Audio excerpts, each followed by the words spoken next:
The silence of deep space was broken by the faint hum of the Celestial Harmony's communication array. As it drifted through the outer rim of the Xerian system, Ambassador Keffa of the Galactic Concord adjusted her iridescent blue tendrils nervously, her three eyes fixed on the cascading data streams that flowed across the holographic displays.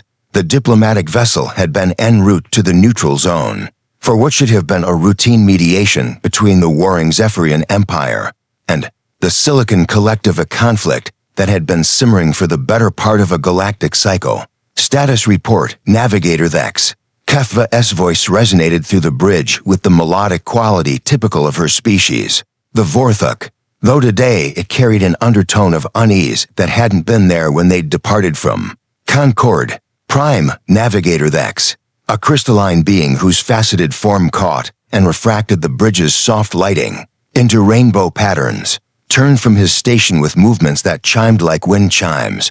We are maintaining course. Ambassador, ETA, to the neutral zone is approximately 14 standard hours. However, he paused, his internal luminescence flickering with uncertainty. We've been detecting some unusual subspace disturbances in this sector. Nothing threatening, but the patterns are unfamiliar. Kefva's tendrils curled slightly, a sign of contemplation among her people. In her 3 decades of diplomatic service, she had learned to trust her instincts, and something about this mission felt different. The Zephyrian Silicon conflict had been relatively contained, affecting only a handful of systems on the galactic periphery. It was exactly the kind of dispute the Concord specialized in resolving through careful negotiation and compromise. Yet the urgency in the Council's orders had seemed disproportionate to the threat level. Maintain course, she decided, settling back into her bioform chair, and continue monitoring those disturbances. If they intensify, I want to know immediately. What neither Keffa nor anyone else aboard the Celestial Harmony knew was that their ship's quantum entanglement communicator had developed a microscopic fault in its dimensional stabilization matrix 3 days prior. The fault was so minute that it didn't affect normal operations, but it did cause their transmissions to bleed through into parallel quantum frequencies that, unknown to the galaxy at large, were monitored by a species that had been classified as extinct in all official Concord records for over 2 centuries. Deep in the ship's communication bay, Chief Communications Officer Zarin was conducting her routine diagnostic checks when she noticed an anomaly in the transmission logs. The insectoid officer's compound eyes focused on the data stream, her mandibles clicking softly as she processed the information. According to the logs, their last diplomatic update to Concord Command had been transmitted successfully, but there was a secondary echo, a ghost signal, that seemed to have bounced off some kind of quantum resonance field. Curious, she muttered, her voice carrying the characteristic buzzing undertone of her species. She pulled up the transmission content, scrolling through the standard diplomatic protocols and status reports. Everything appeared normal. Their mission parameters, the estimated timeline for reaching the neutral zone, their current location, and the nature of the conflict they were meant to resolve. But what Zarin couldn't have known was that this routine diplomatic transmission had been intercepted by something far more significant than a simple quantum echo. 67 light-years away, in a region of space that appeared empty on every galactic chart, a massive structure hung in the void, a construct so vast that it dwarfed entire star systems, yet remained completely invisible to conventional sensors through technology that the rest of the galaxy had only theorized about. The structure was home to the remnants of humanity, a species that had vanished from known space after what galactic historians called the Great Silence 137 years ago. The official records stated that humanity had fallen victim to their own violent nature, destroying themselves in a cascade of wars that had consumed their entire civilization. The few alien species that had encountered humans before their disappearance had described them as primitive, aggressive, and ultimately self-destructive, a cautionary tale about the dangers of unchecked ambition and warfare. But the truth was far more complex and far more terrifying. Within the hidden megastructure known as the Sanctuary, Admiral Sarah Chen stood before a holographic display showing the intercepted transmission. Her weathered face, marked by decades of military service and the weight of impossible decisions, remained impassive as she studied the data around her. The command center buzzed with quiet activity as hundreds of officers from various human colonies and Ark ships coordinated the operations of humanity's hidden fleet.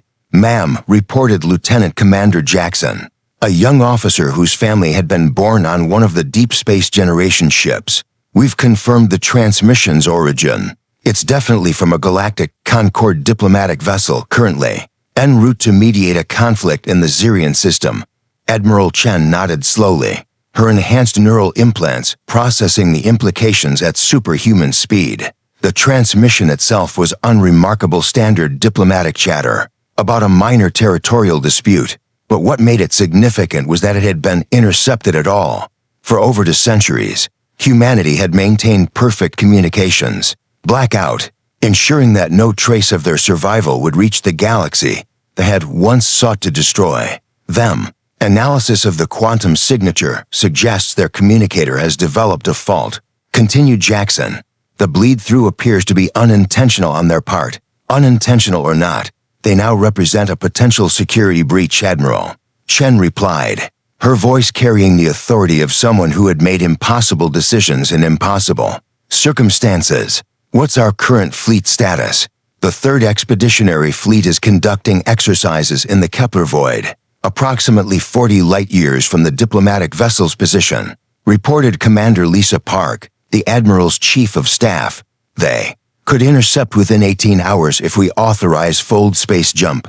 Admiral Chen turned to study the tactical display, her mind racing through scenarios and contingencies. The Galactic Concorde believed humanity was extinct, and that belief had been carefully cultivated and maintained for over 2 centuries. It was the foundation of Operation Lazarus, humanity's greatest deception and their ultimate survival strategy. The truth was that humanity hadn't destroyed itself in civil war. They had been the victims of something far worse, a coordinated genocide attempt by a coalition of 12 galactic powers who had identified humanity as an existential threat to galactic stability.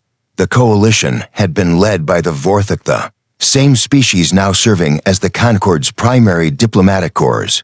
The Great Silence had been humanity's response to the attempt at genocide. Using technology that they had developed in secret, they had faked their own extinction while simultaneously evacuating every human colony and outpost to hidden locations beyond the galaxy's spiral. Arms, for over 2 centuries, they had been growing, learning, and preparing for the day when they would return to reclaim their place in the galaxy. But that day was not supposed to be today. "Admiral," spoke Dr. Elena Vasquez, the fleet's chief xenobiologist and one of the few humans who had been alive during the original Exodus, "we need to consider the implications carefully.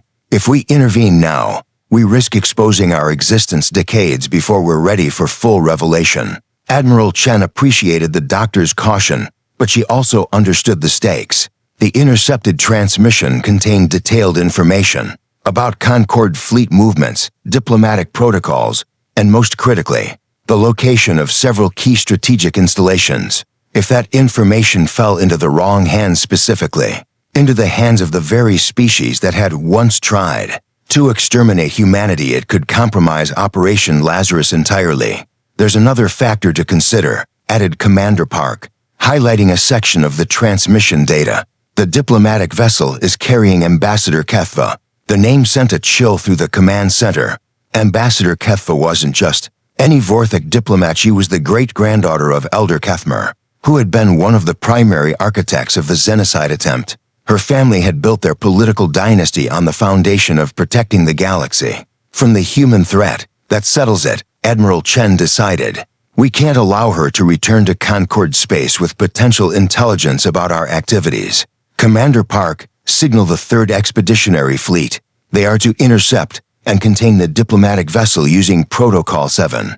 Protocol 7 was one of humanity's most closely guarded secrets, a set of procedures designed to deal with accidental contact situations while maintaining the illusion of their extinction. It involved the use of advanced stealth technology, psychological manipulation, and if necessary, selective memory alteration to ensure that any witnesses to human Activity would either be unable to report it or would not be believed if they tried. As the orders were transmitted across the quantum network, Admiral Chen couldn't help but feel the weight of history pressing down upon her. For over 2 centuries, humanity had remained hidden, building their strength and waiting for the right moment to reveal themselves. They had grown from a few million survivors scattered across hidden colonies to a civilization numbering in the billions, spread across hundreds of secret installations throughout the galaxy.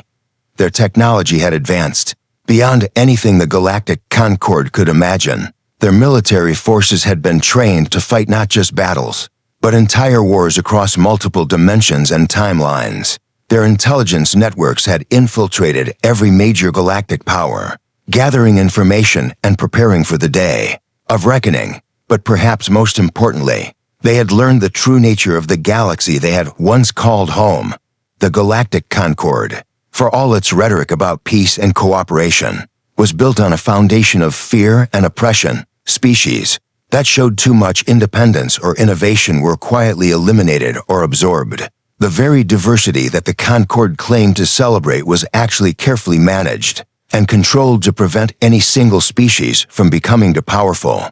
Humanity's crime hadn't been their violence or their ambition, it had been their potential. They had developed faster-than-light travel, advanced AI systems, and genetic enhancement technologies decades ahead of their supposed galactic peers. They had been on the verge of becoming the dominant species in the galaxy, and the established powers couldn't allow that to happen. Now, as the Third Expeditionary Fleet prepared to reveal themselves for the first time in over 2 centuries, Admiral Chen wondered if they were ready for what would come next. The galaxy had changed in humanity's absence, but so had humanity itself. They were no longer the species that had once sought acceptance and cooperation with their galactic neighbors. They had become something else, something that the galaxy was utterly unprepared to face. The celestial harmony continued its journey through the void, completely unaware that its accidental transmission had just triggered the return of a species that the galaxy had thought extinct. Ambassador Kethva and her crew had no idea that they were about to become the first aliens in over 2 centuries to encounter humanity, and that the encounter would change the fate of the galaxy forever. In the depths of space, the Third Expeditionary Fleet began to move, their ships, invisible to conventional sensors and incorporating technology that seemed to bend the laws of physics themselves, started their journey toward an unsuspecting diplomatic vessel.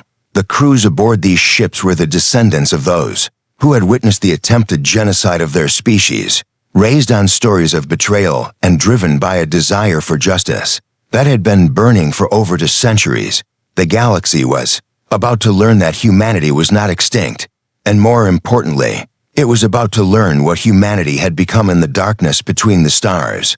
Aboard the Celestial Harmony, Ambassador Kethva had just finished her evening meditation when the ship's emergency klaxons began to wail. The haunting sound echoed through the corridors like the death song of some ancient creature, sending chills down her spine. Despite her diplomatic training, she had heard those alarms only twice before in her career, once during a pirate raid on a convoy she had been traveling with, and once when a diplomatic mission had accidentally strayed into a neutron star's gravity well. All senior staff to the bridge immediately. Came Navigator Thex's voice over the intercom, his usual melodic tones now sharp with urgency. We have an unprecedented situation. Kethva's 3 eyes widened simultaneously, a physiological response that hadn't manifested since her academy days. The word unprecedented in galactic diplomatic parlance was reserved for situations that fell completely outside established protocols, events so unusual that they required immediate contact with Concord Command and potentially the evacuation of all non-essential personnel. As she rushed through the corridors, her mind raced through possibilities. Had they encountered some unknown stellar phenomenon? Had the Zephyrian-Silicon conflict escalated beyond their intelligence reports? The thought that chilled her most was the possibility that they had stumbled into territory claimed by one of the galaxy's more aggressive species, the Krillian Hive, perhaps, or the machine consciousness known as the Nexus. The bridge was in controlled chaos when she arrived. Every station was active, Holographic displays showing sensor readings that seemed to defy conventional physics. The most disturbing sight was Navigator Thex himself, his crystalline form flickering between different spectral frequencies, a sign of extreme stress. Among his people, report, Kepha commanded, her diplomatic training overriding her personal anxiety. Ambassador, Thex began, his voice carrying harmonics that spoke of barely contained panic. We're detecting massive gravitational anomalies approaching our position. Whatever is causing them, it's not showing up on any of our sensors. Chief Science Officer Murden, a heavyset being whose species had evolved on a high-gravity world, looked up from his console with all four of his eyes wide with disbelief. The gravitational signatures suggest objects of immense mass, possibly multiple ships of unprecedented size, but we're getting no visual confirmation, no energy signatures, nothing on electromagnetic spectrum analysis. It's as if space itself is being distorted by something that doesn't exist. Kefva felt her tendrils curl inward, a defensive response she couldn't suppress. How is that possible? Unknown, Ambassador. But that's not the most disturbing part. Murden's thick fingers danced across his console, bringing up a three-dimensional tactical display. The objects, whatever they are, they're moving in perfect formation. This isn't some natural phenomenon. This is artificial. This is intelligent. The tactical display showed the celestial harmony as a small green dot surrounded by a perfect sphere of red markers, each one representing a gravitational anomaly roughly the size of a heavy cruiser. But what made the blood freeze in Kepha's veins was the precision of their movement. The unknown objects were maintaining exact distances from each other and from her ship, moving in patterns that spoke of military discipline and advanced coordination. How many? She asked, though she dreaded the answer. 47 confirmed contacts, Ambassador. Possibly more beyond our sensor range. 47 ships. A full battle fleet. No known species in the galaxy traveled in formations that large, unless they were preparing for war or making a demonstration of power that was intended to be seen across multiple star systems. The fact that these ships were completely invisible to conventional sensors made them infinitely more terrifying. Communications Officer Zarin, Kepha called out, her voice steady despite the chaos in her mind. Are you receiving any transmissions from the unknown contacts? The insectoid officer's compound eyes reflected the bridge lighting as she worked frantically at her station. Nothing on conventional frequencies, Ambassador. But she paused, her mandibles clicking rapidly, a sign of confusion among her species. I'm detecting something odd in the quantum substrate. It's almost like someone is scanning our communications array. Not just passively monitoring, but actively examining the hardware itself. The implications hit Kepha like a physical blow. Whatever these ships were, they weren't just observing, they were learning. They were studying the Celestial Harmony's technology with methods so advanced that they could analyze quantum-level structures remotely. Ambassador, Navigator Thex's voice carried a new note of terror.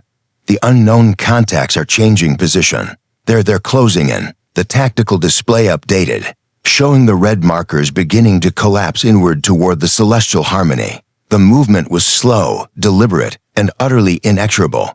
Whatever these ships were, they weren't rushing to attack, they were demonstrating their complete control over the situation. Shields to maximum, Kepha ordered, and prepare to transmit a priority emergency signal to Concord Command. Shields are up. But Ambassador, Murden's voice carried a note of helplessness.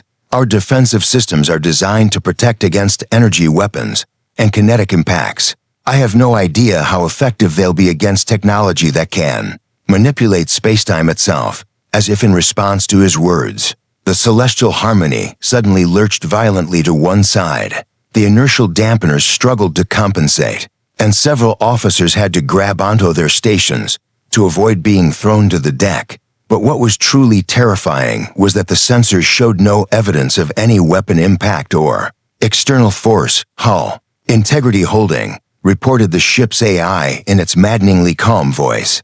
No evidence of weapons fire or collision detected. Then what the hell just happened? Murden demanded, his four eyes scanning his instruments frantically.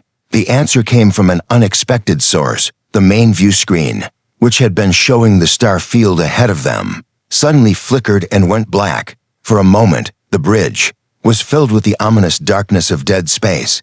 Then, slowly, an image began to form.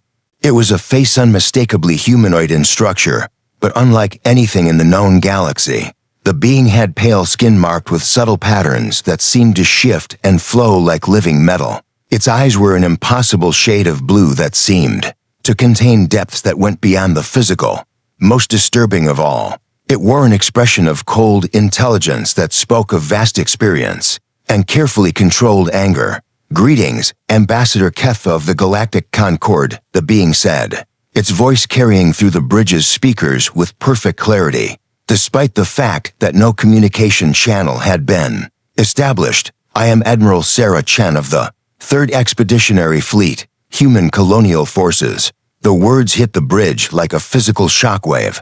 Several officers actually stumbled backward, their species' various physiological responses to extreme shock manifesting simultaneously. Navigator X's crystalline form went completely transparent for a moment, before flickering back to visibility. Chief Science Officer Murden's for eyes all focused on the screen, with the intensity of someone staring at the impossible. That's not possible," Kepha whispered, her voice barely audible above the bridge's humming systems. "Humans are extinct. They destroyed themselves over 2 centuries ago." Admiral Chen's expression didn't change, but something in her eyes suggested that she had heard those words before and found them amusing. "Extinct, is that what your historians teach now? How convenient. Tell me, Ambassador, what else do they teach about humanity's final days?" Kepha's mind raced, trying to process the implications while maintaining her diplomatic composure. According to every historical record she had studied, humanity had fallen victim to a cascade of civil wars that had consumed their entire civilization. The last confirmed contact with human forces had been over 100 years ago, when their final transmission had been a distress call from their homeworld. "REPORTING catastrophic system-wide conflicts. The records state that your species succumbed to internal warfare," she replied, drawing on her diplomatic training to maintain protocol even in the face of the impossible. The final transmissions from human space reported massive civil conflicts that had rendered your worlds uninhabitable. Something that might have been a smile crossed Admiral Chen's face, but it held no warmth. "Ah yes, the civil wars, those transmissions were quite convincing, weren't they? We spent months perfecting them, making sure they would tell exactly the story we wanted the galaxy to believe." The admission hit Kepha like a cold wind. You faked your own extinction. We staged our own death, yes. It was the only way to ensure our survival after the Concord's attempted genocide. Admiral Chen's voice carried a weight of history and pain that made the bridge's atmosphere feel heavy. "Operation Lazarus, we called it, the greatest deception in galactic history, born from the galaxy's greatest betrayal. Genocide?" Kepha's tendrils coiled tightly around themselves. "The Concord has never engaged in genocide. We are peacekeepers, diplomats, are you?" Admiral Chen interrupted, her voice cutting through Kepha's protests like a blade.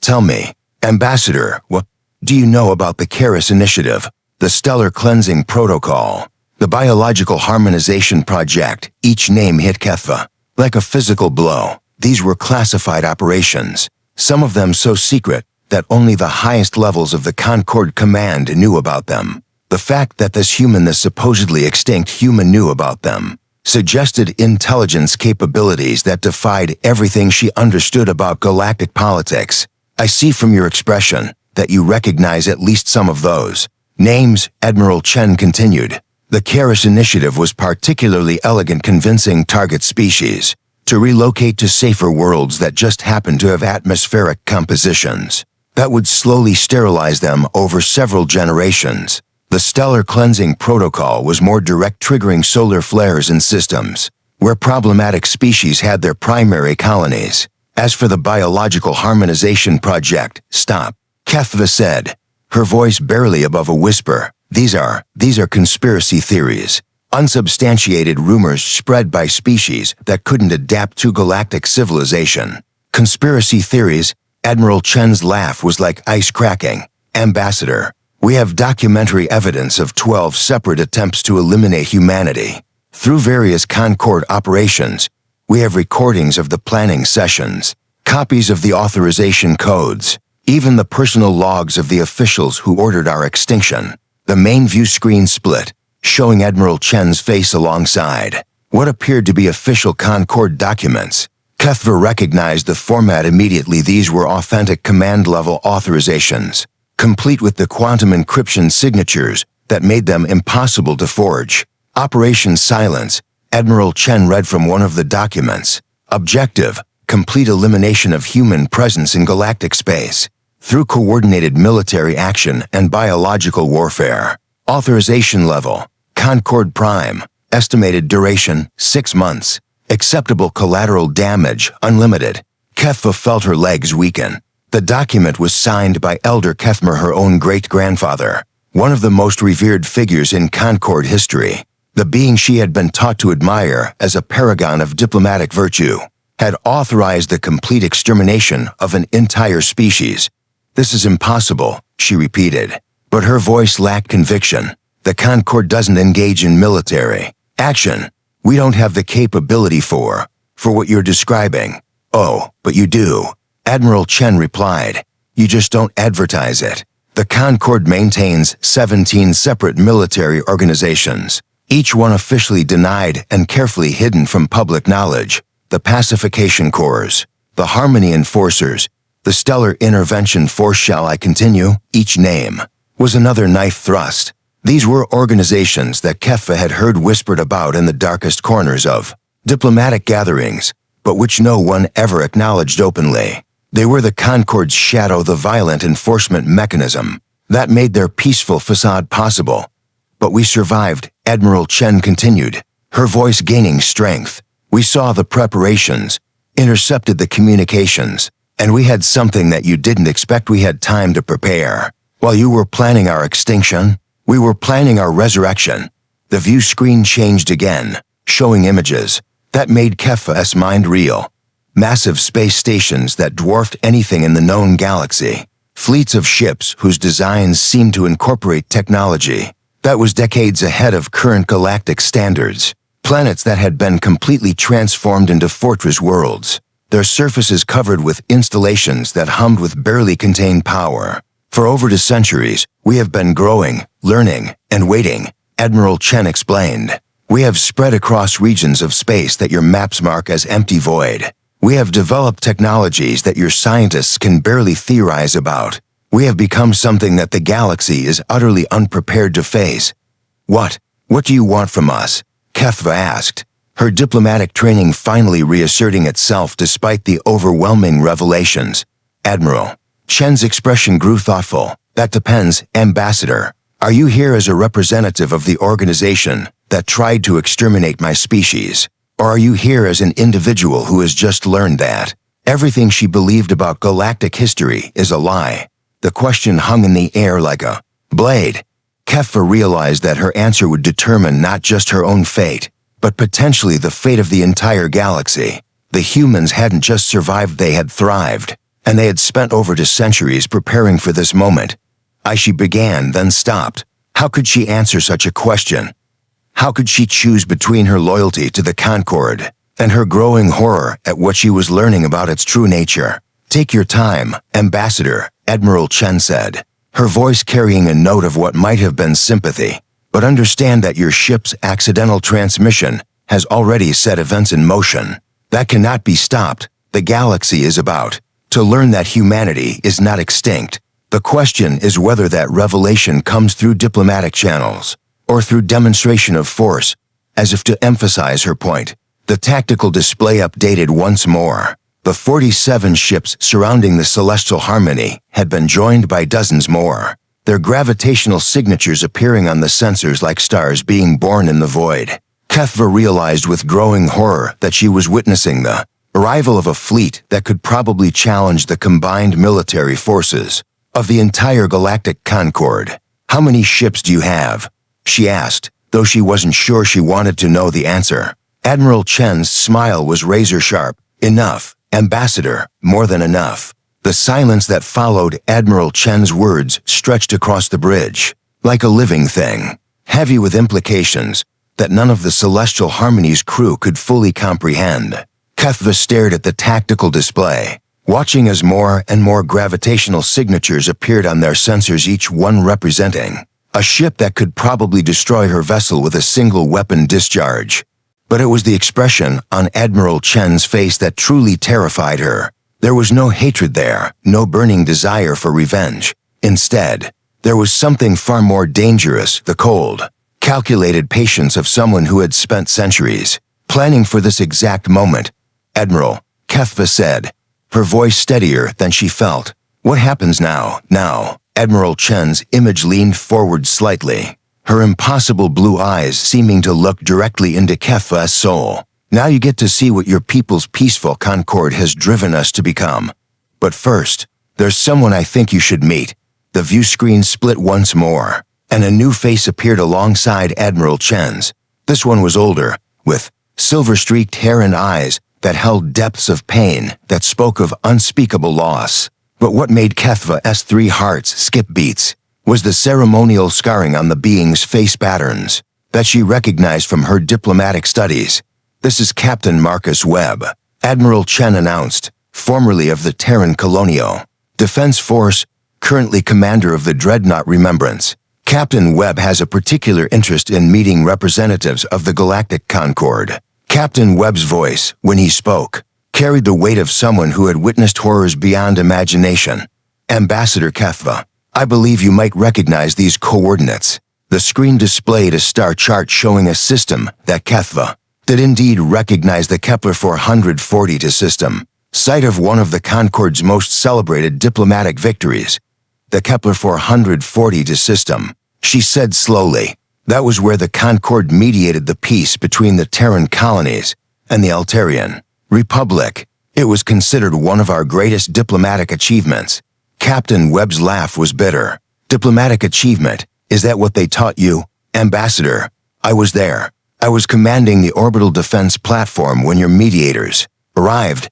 Would you like to know what really happened during that peaceful negotiation?" Before Kethva could respond, the view screen changed, showing what appeared to be historical footage. The image quality was rough, clearly recorded during combat conditions, but the content was undeniably clear. She could see Concord vessels, ships bearing the diplomatic seal she had served under for decades, opening fire on civilian stations.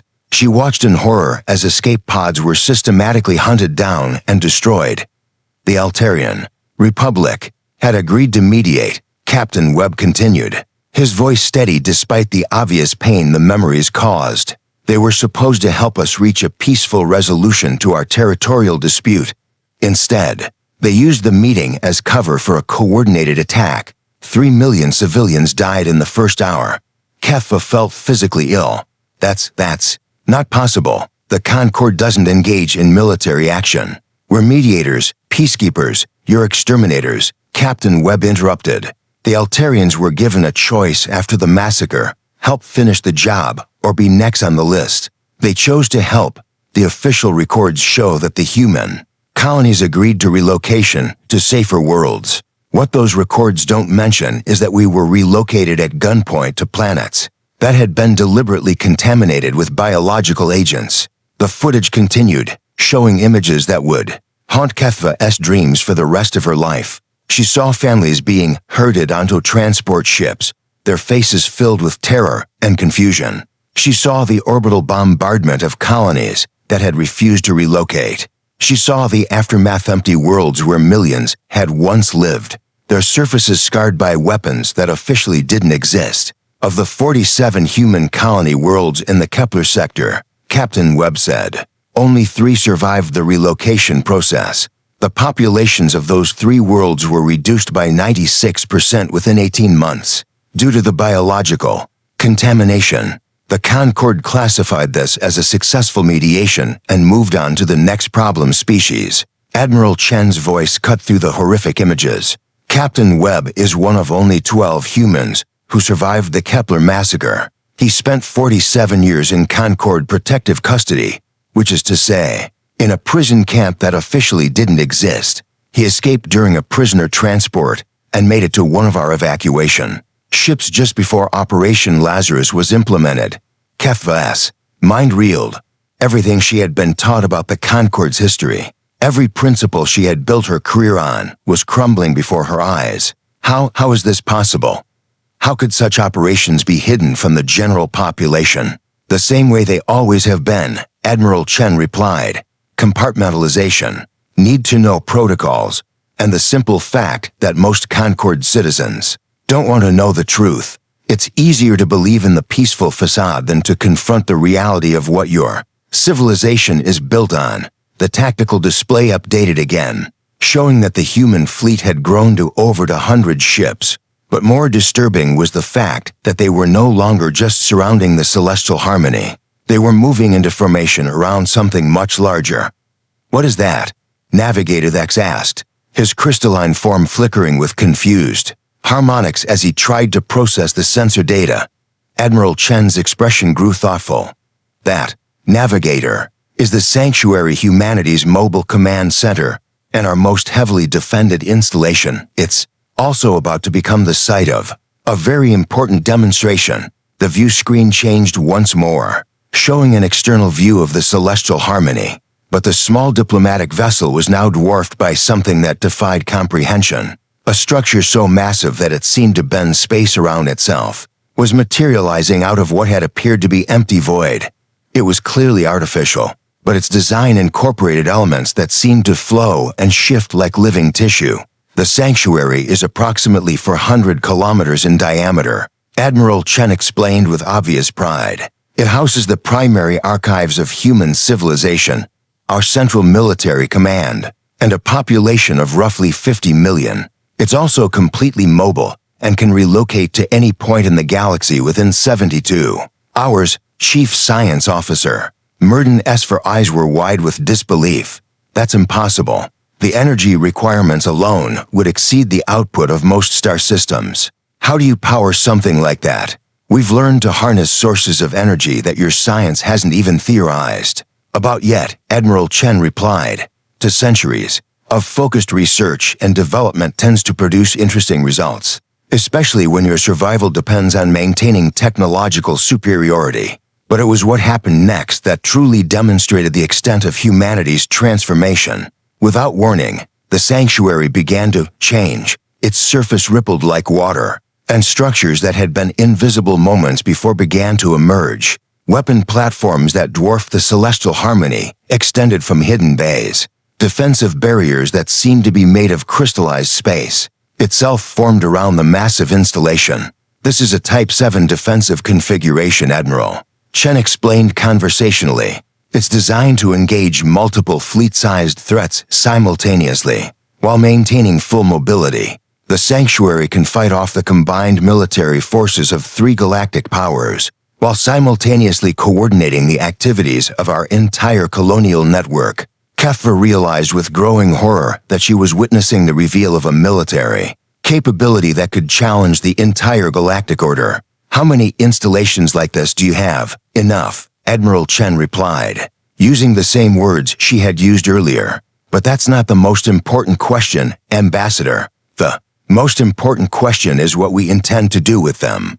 The view screen split once more, showing Admiral Chen alongside what appeared to be a galactic map. But this map was unlike any HFY had ever seen. It showed not just the known galaxy, but regions beyond the spiral arms that were marked with symbols indicating human presence. The scope was staggering. Humanity had spread across regions of space that were literally off every known chart. For over 2 centuries, we have been preparing for this moment, Admiral Chen continued. We have built a civilization that spans regions of space your people have never explored. We have developed technologies that would seem like magic to your scientists. We have created a military force that could reshape the galaxy according to our will. But, she continued, and her voice carried a note of something that might have been hope. We have also learned from our mistakes. We remember what it was like to be the victims of genocide. We remember what it was like to be hunted and driven from our homes. We remember what it was like to watch our families die for the crime of being different. The implications of her words hit HFY like a physical blow. You're planning to do to us what we did to you, are we? Admiral Chen's smile was enigmatic. That would be justice, wouldn't it? An eye for an eye, a civilization for a civilization.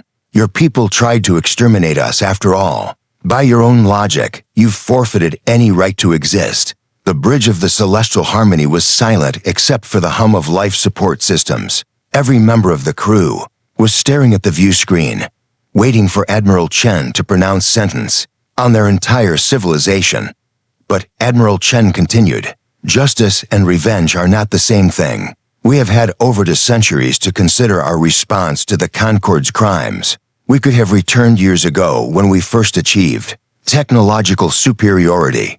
We could have begun a campaign of systematic extermination that would have made your attempts at genocide look like playground squabbles. Then why didn't you?" Kefva asked, though she wasn't sure she wanted to know the answer. "Because Admiral," Chen replied, "we learned something during our exile that your people have never understood. We learned that survival is not about being the strongest or the most ruthless.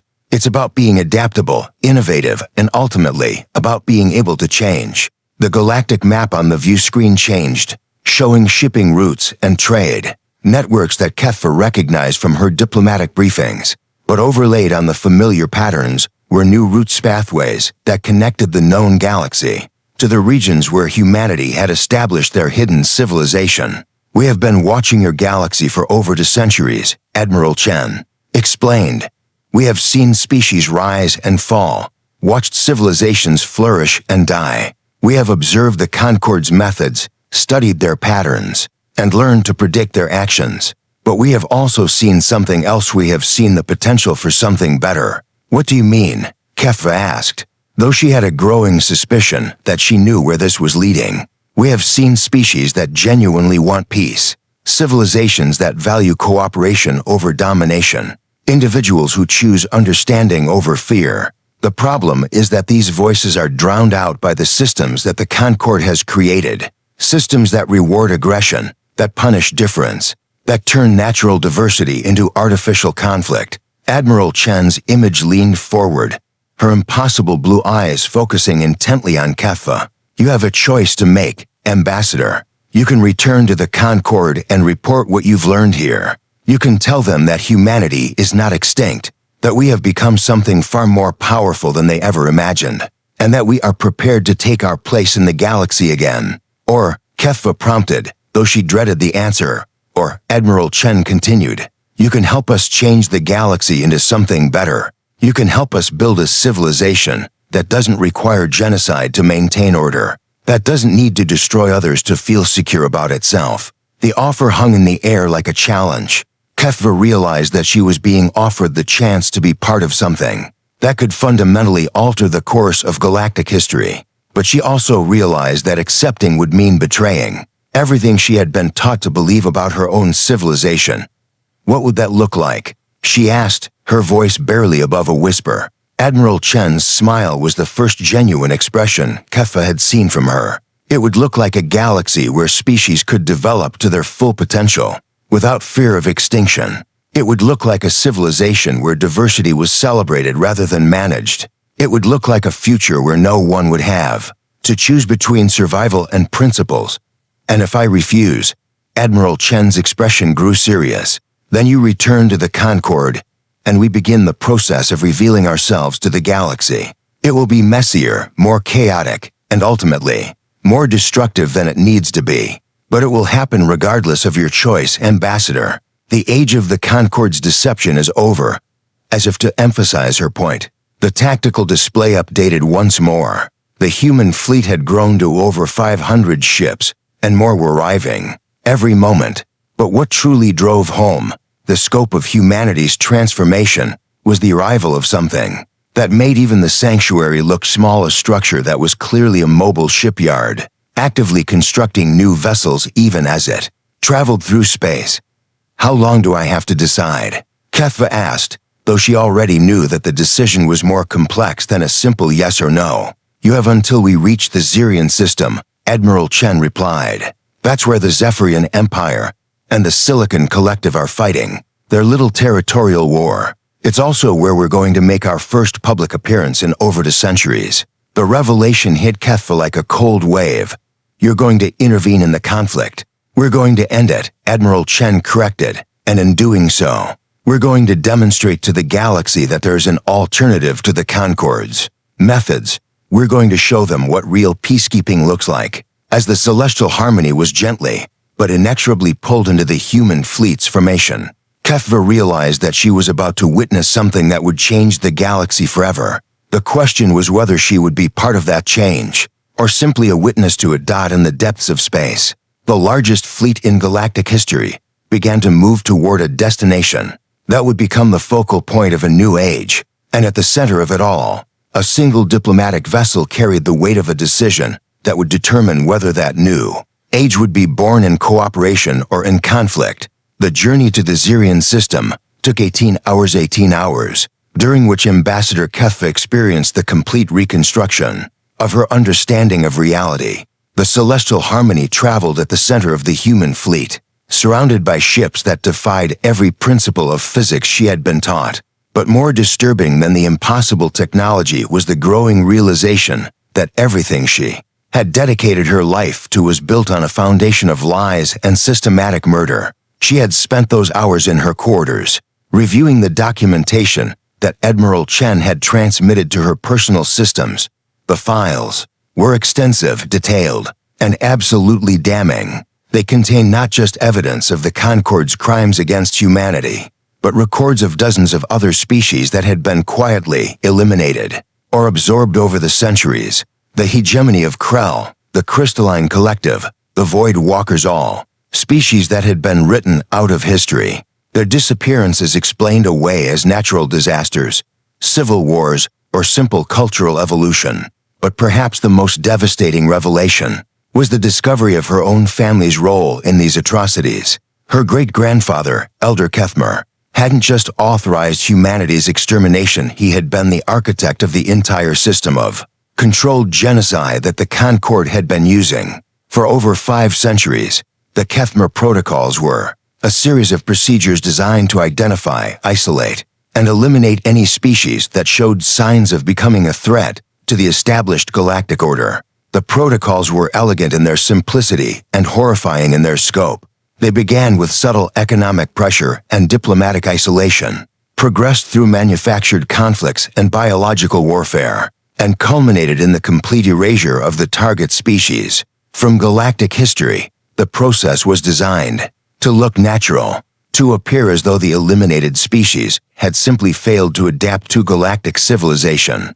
Keffa had discovered that her own diplomatic career had been built on implementing these protocols. The successful mediations she had been so proud of, the peaceful resolutions that had earned her recognition throughout the Concord, every single one, had been the final stage of a systematic extermination campaign. She had been an executioner, and she had never even known it. The realization had broken something inside her. She had spent decades believing that she was a force for peace in the galaxy, that her work made the universe a better place.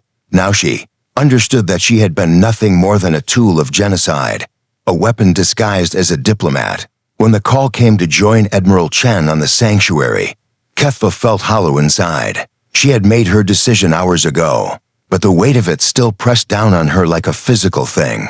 She was about to betray everything she had been taught to believe, but she was also about to try to prevent the kind of systematic murder that had defined her civilization for centuries. The transport that carried her to the massive human station was unlike anything she had ever experienced. It moved through space without any visible propulsion system, its hull seeming to shift and flow like liquid metal. The interior was equally alien corridors that curved in impossible directions, walls that displayed images from depths of space that no known sensors could reach, and a constant sense of being surrounded by intelligence that was vast and utterly inhuman. But it was the humans themselves that truly shocked her. She had expected to find a civilization driven by hatred and a desire for revenge. Instead, she found people who seemed to have transcended the limitations that defined every other species in the galaxy. They moved with fluid grace that spoke of genetic enhancement. Their eyes held depths that suggested expanded consciousness, and their very presence radiated a sense of potential. that was both inspiring and terrifying.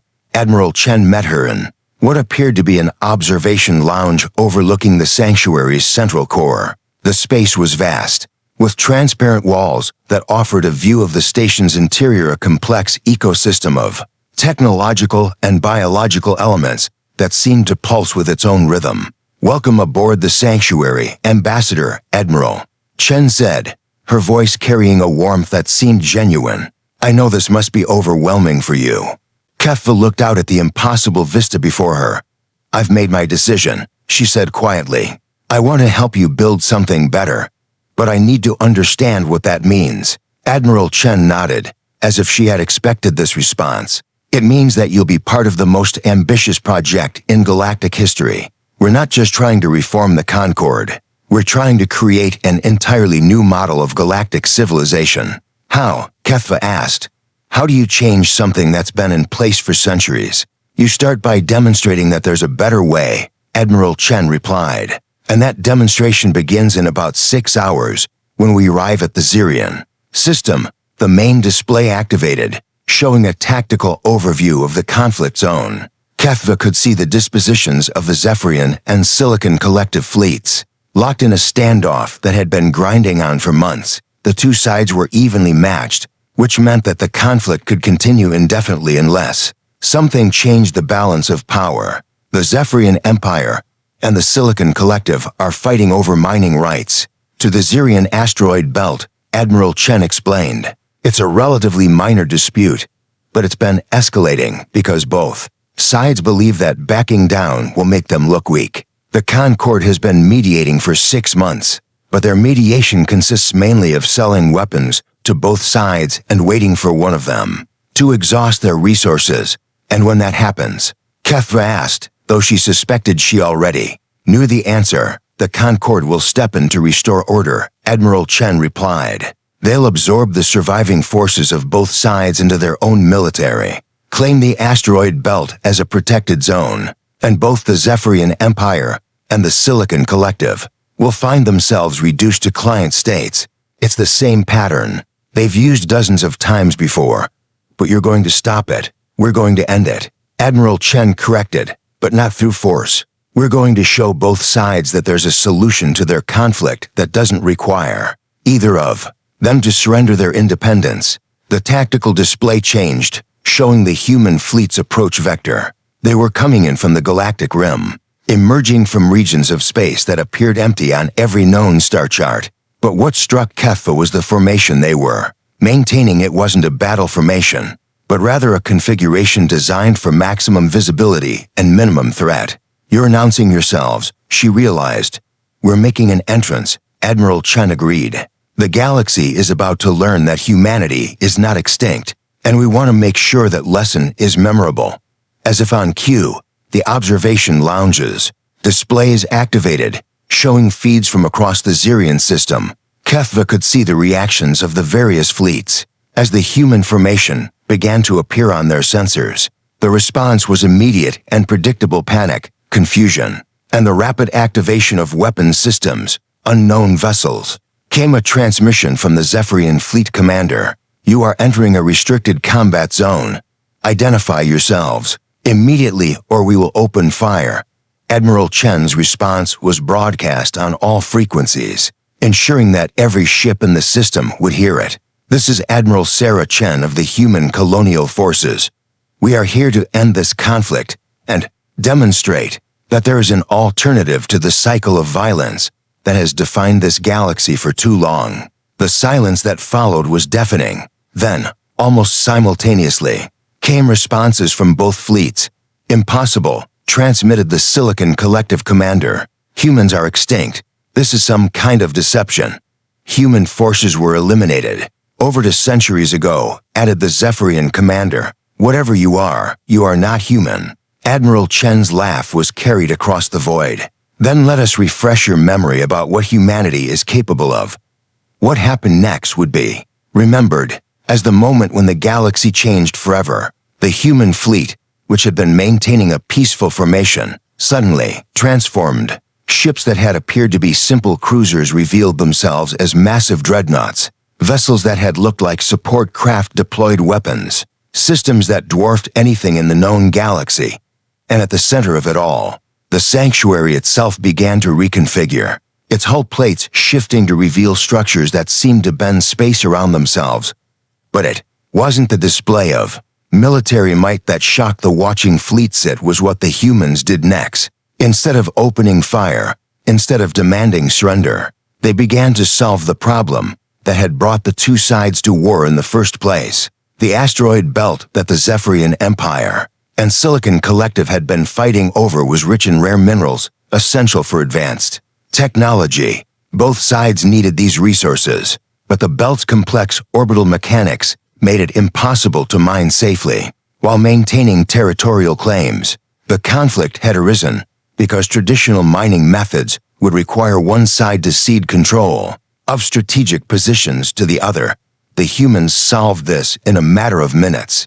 Using technology that seemed to manipulate matter at the molecular level, they began to extract the valuable minerals from the asteroids while simultaneously restructuring the belt's orbital mechanics. Within hours, they had created a stable configuration that would allow both sides to mine the resources they needed without compromising their strategic positions.